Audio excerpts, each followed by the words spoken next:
안녕하세요, 조입니다. 약간 앵글이 바뀐 거 느껴지시나요? 제가 드디어 집을 이사를 했어요. 그래서 예전 집도 좋기는 했는데 문제가 제가 일을 하고 있는 곳이랑 좀 거리가 있어서 여기가 워낙 대중교통도 안 좋잖아요. 그래서 할 수가 없더라고요. 그래가지고 이제 레스토홈이랑 아예 가까운 곳으로 이사를 했습니다. 걸어서 15분 거리예요. 그래서 굉장히 좋다, 지금. 이 집은 그 침대 말고는 없어서 제가 지금 가구를 하나씩 사야 되거든요. 근데 뭐 많이 살 생각은 없고 이제 뭐 수납 공간 정도 그리고 이제 뭐 램프 정도 살 생각인데 어쨌든 이것도 제가 샀습니다. 제가 이거 DIY로 했어요. 제가 만든 거예요. 그래서 제가 저번에 Q&A 영상 만들면서 남겨둔 질문들 이제 컨텐츠로 하나씩 만들려고 하거든요. 그래서 오늘은 어떤 질문을 한번 볼까요?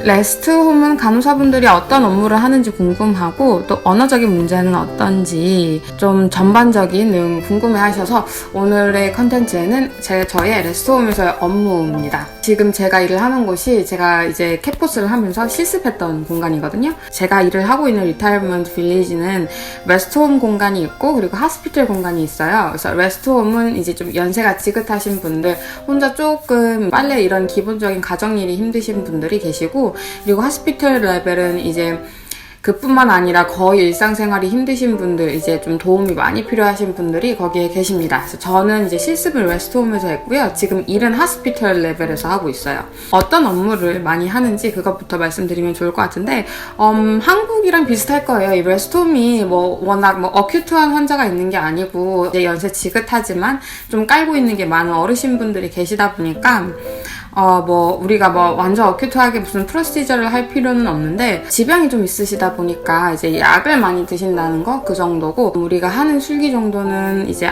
IDC 그 유치도뇨관을 갖고 계신 분이나 아니면 이제 완전 크로닉 온도를 좀 갖고 계시거든요. 막 7년, 8년 동안 막 크로닉 온도를 갖고 계신 그런 분들 그냥 드레싱 해주는 정도? 이제 그 정도 프로시저 하고 있고요. 저희는 그래서 병원이랑은 좀 다르게 환자를 많이 봅니다. 환자가 아니니까. 간호사 한 명이 어르신들 20명을 보고 있고요. 대신에 이제 그 어르신들 5명당 케어기버가 붙어요. 케어기버 분들이 샤워시키고 기본적인 전반적인 어르신들 관리를 해주고 저희는 이제 메디케이션 라운딩이나 우und 드레싱 아니면 이제 IDC에 관련돼서 저희가 이제 관리를 하고 있습니다. 아니면은 만약에 CPAP 갖고 계신 분들 그런 분들 O2 정도 관리를 하고 있고요.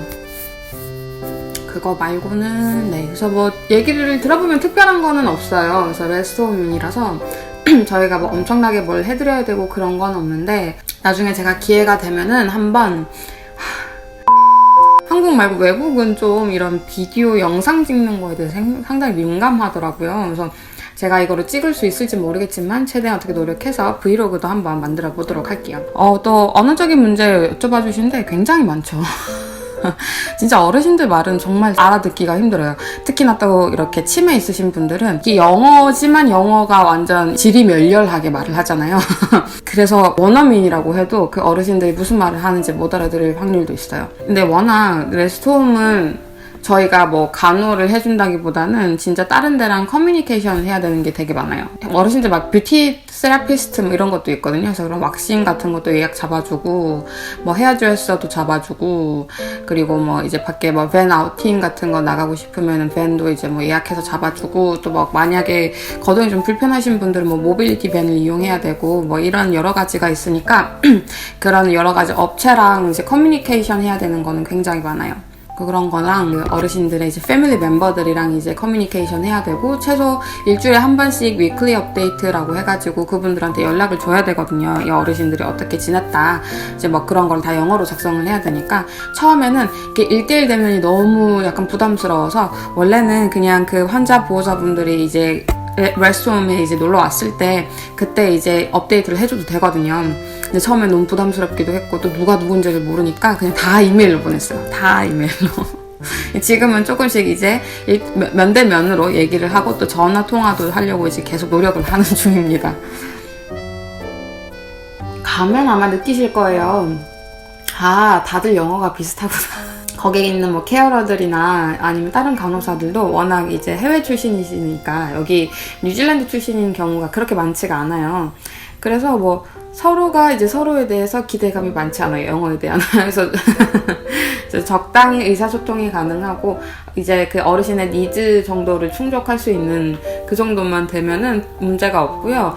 뭐 어르신들이랑 이제 농담 따먹기를 하거나 이제 뭐 일상생활 이런 얘기도 막 이렇게 많이 주고받고 하면은 그러면 더 어르신들한테 플러스가 되겠지만 이제 정말 기본적인 거 플러스 그냥 간단한 스몰톡 하는 정도만 되면은 뭐 특별하게 문제는 없습니다. 뭐 커뮤니케이션에 대해서는 걱정 안 하셔도 괜찮아요.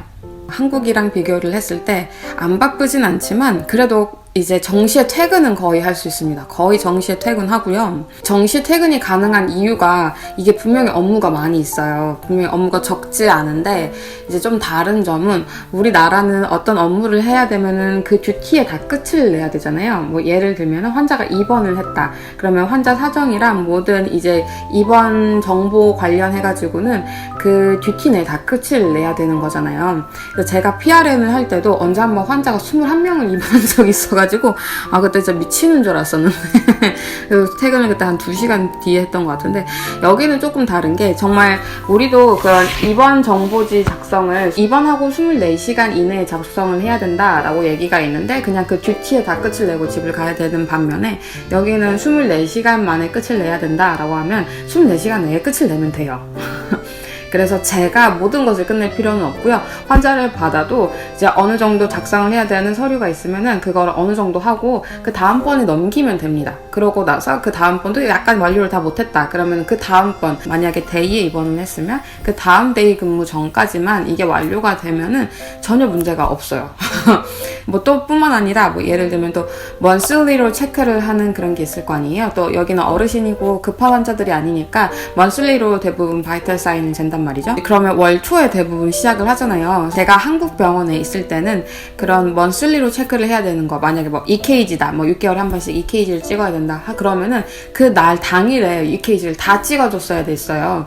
그러면은 진짜 시간 오래 걸리잖아요. 그래서 엄청 힘들고 막 그랬는데 여기는 그렇진 않고요. 만약에 월 초에 이제 뭐 바이탈 사인을 재야 된다. 그럼 20명의 바이탈 사인을 재야 되잖아요. 그럼 그거를 하루 만에 다 잴 필요는 없고요. 그 한 첫 주 동안 계속 인계를 넘깁니다. 뭐 너무 바빴으면은 뭐 한두 명도 채 못 재고 이제 넘기는 거고 넘기면은 이제 뭐 이브닝이 좀 재고 뭐 그 다음 데이가 재고 막 이런 식으로 해서 거의 한 일주일 동안 진행을 해요.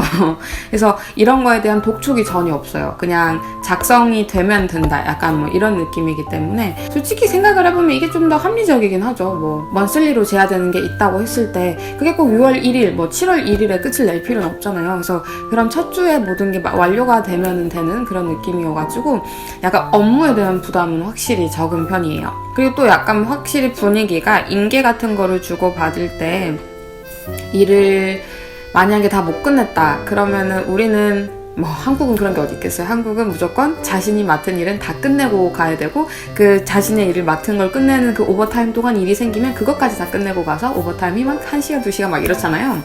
근데 여기는 그렇진 않고 이제 조금 더 자유로워요. 만약에 이게 너무 바빠서 일을 뭐 못 끝냈다 하는 거는 그거를 그냥 그 다음 듀티에 넘기거나 아니면은 그 다음날 데이 업무로 다시 리스케줄 하는 거에 대해서 부담감이 덜해요. 이거를 그렇게 리스케줄 해도 되나? 라는 부담감이 좀 덜해서 가끔 정말 바쁘면은 간단한 우und 드레싱이나 아니면 프로텍티브 드레싱은 그 다음날에 다시 리스케줄 하는 경우도 종종 있어요.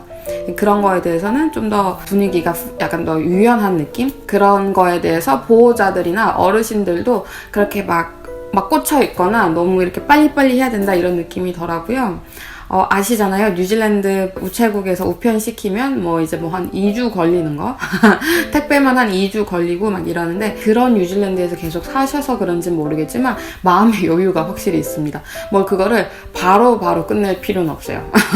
그래서 굉장히 좋고요. 또 제가 한국의 병원에 있을 때는 제가 이제 환자를 맡으면 환자에 관한 거를 거의 제가 다 끝내줘야 되는 약간 이런 느낌이었는데 여기는 저와 함께 일을 하는 케어기버가 최소 3-4명은 있는 거니까 제 일을 좀 업무를 이제 딜리게이션이라고 하죠. 좀 이렇게 분담을 해서 이제 나눠서 하기 때문에 조금 더 부담감은 덜한 것 같아요. 대신에 이제 어떤 부담감이 있냐면 다큐멘테이션 서류 작업이 굉장히 많아요. 서류 작업이 진짜 많아요.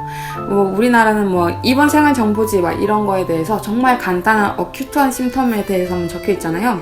근데 이게 레스토홈이다 보니까 그런 환자 질환 그런 것뿐만 아니라 환자의 라이프 스타일에 좀 더 초점을 두더라고요. 그래서 뭐 이제 이런 입원 생활 정보지를 보면은 뭐 모빌리티나 뭐 이제 스킨 인테그리티 뭐 이런 항목들도 있지만 뭐 이 환자는 어떤 식으로 알코올이나 이런 거를 즐기는지, 어떤 취미 생활이 있는지, 뭐 어떤 프레퍼런스가 있는지, 뭐 예를 들면 샤워는 언제 하고 싶어 하는 프레퍼런스가 있으면 그런 거에 대한 서류를 다 작성을 해야 되거든요. 그래서 진짜 그래서 항목이 굉장히 많아요. 굉장히 많은데 우리나라는 이제 또 제가 일을 하던 병원은 그런 항목이 많아도 다 틱 그냥 체크만 해서 넘기는 그런 느낌이었으면 여기는 일일이 써야 됩니다. 이 환자는 어떤 걸 좋아하고 뭐 어떤 식으로 이제 케어를 받는 걸 좋아하고 또 뭐 모빌리티는 어때서 몇 명의 도움이 필요하고 또 뭐 만약에 이제 해피아워라는 게 있어서 이제 막 해피아워 동안은 이제 간단하게 와인이랑 그런 맥주 같은 거 즐길 수 있거든요. 그래서 그 어르신의 와인이나 맥주 아니면 그 어르신의 뭐 티, 커피 어떤 프레퍼런스가 있는지 그런 거에 대한 정보를 다 작성을 해야 돼요. 그래서 그거를 다 일일이 해서 작성을 이제 해야 되니까 그런 다큐멘테이션에 대한 부담감은 굉장히 많습니다. 제가 지금 일을 하는 레스토랑 관련한 이야기는 여기로 마무리해도 괜찮을 것 같아요. 제가 나중에 만약에 DHB에 일을 하게 되거나 아니면 DHB에 근무를 하는 어떤 분들을 만나게 돼서 인터뷰를 할 수 있는 기회가 생기면은 제가 꼭 인터뷰를 해서 찍도록 하겠습니다. 언제나 연락 주세요. 저 웰링턴에 있으니까 혹시 이제 DHB에서 근무를 하시는데 이런 정보 나눔하고 싶다 하시는 분들 계시면은 지금 보고 계시면 꼭 저한테 연락 좀 부탁드리겠습니다. 네, 그래서 오늘 영상은 여기까지로 하도록 하겠고요. 언제나 궁금한 거 있으시면은 댓글에 남겨주시면 제가 완전 길게 장문으로 이제 답변 드리니까 절대 주저 마시고 댓글 달아주시고요. 그런 거 아니어도 언제나 소통은 제가 사랑이니까요. 그냥 댓글 많이 남겨주시고 좋아요와 구독은 감사합니다. 네, 그러면 여기서 마치도록 하겠습니다. 네, 바이바이.